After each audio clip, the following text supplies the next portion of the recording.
yes, we need to know what our constituents think, what they want us to do, how do we advocate for our district. But if nobody is taking the role of leader and leading people a certain way, telling them the truth when the republic is at risk, which it truly is right now, then you can't expect anything but what you saw last night, which is thousands of people that believe the election was stolen because they don't hear people telling them otherwise. Hi again, everyone. It's 5 o'clock in the East. Congressman Adam Kinzinger there drawing a bright and crucial line few others in his party are willing to draw these days.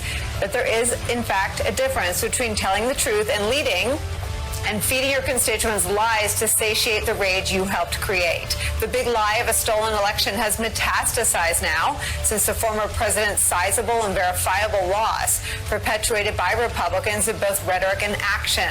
A new detailed report in the Washington Post lays out how GOP candidates running in 2022 are using the lie, which also happens to lie at the heart of a domestic violent extremism warning, as the central message of their campaigns. Quote, dozens of candidates promoting the baseless notion that the election was rigged are seeking powerful statewide offices, such as governor, Attorney General, and Secretary of State, which would give them authority over the administration of elections in several of the decisive states where Trump and his allies sought to overturn the outcome and engineer his return to the White House. A breakdown of the numbers shows that the lie about the 2020 election result is the animating force for many Republican candidates. Also from the Washington Post, of the nearly 700 Republicans who have filed initial paperwork with the Federal Election Commission to run next year for either the U.S. Senate or the House of Representatives, at least a third have embraced Trump's false claims about his defeat. Many of them,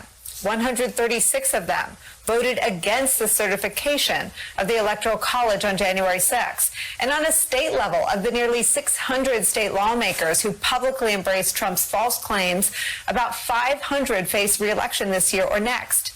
Having these big lie believers, or at least big lie propagators, in positions of power could jeopardize the future of our democracy. As NBC News policy editor Benji Sarlin points out, quote, nightmare scenarios include local or state officials refusing to certify votes, governors and state legislatures submitting electoral votes that disagree with each other or overrule the apparent vote counts, fights over the legitimacy of judges overseeing the process, and the House and Senate disagreeing on a winner.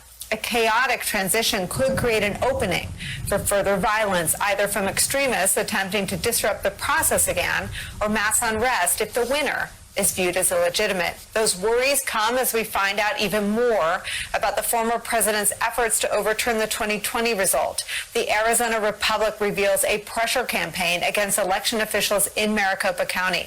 Quote, new records obtained by the Arizona Republic reveal the behind-the-scenes efforts by Trump, his personal attorney, Rudy Giuliani, and state GOP chair Kelly Ward to pressure the county supervisors. Much of the attention from Trump's allies was focused on Supervisor Clint Hickman, the 56-year-old lifelong Republican from a prominent West Valley family that runs an egg company.